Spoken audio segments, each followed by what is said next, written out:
If something is abundant, it should become cheap. Well, that's basic, right? So why isn't it? Let's get into this. So in theory, you have more supply, lower price. Less scarcity, more access. That's how the system is supposed to work though, right? But that only works if prices actually reflect reality, in which they don't. Prices don't reflect reality. They reflect what people can pay, right?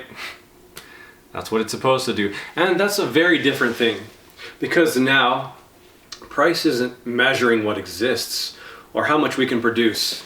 It's measuring who has money and who doesn't, right? I mean, we've been doing the market system for thousands of years, since ancient Sumer. We're still in ancient Sumer. So get this, so you can have food available, housing available, goods being produced, and still have people without access, right? You have structural violence. We'll get into that in another video. So not because it doesn't exist, but because they can't pay, right? It's not a supply problem. It's an access problem. We already have enough food in the world to feed everybody.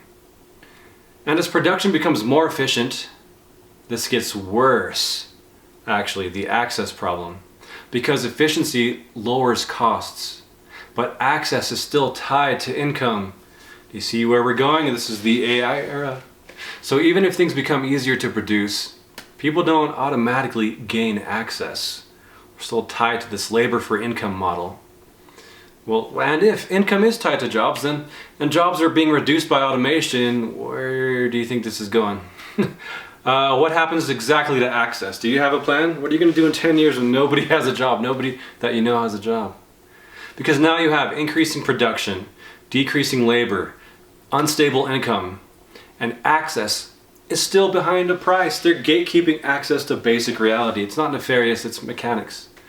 Abundance doesn't guarantee access. All these techno-optimists, techno-capitalists think, no, that's not true. So when people say things will get cheaper, that doesn't really answer the real question.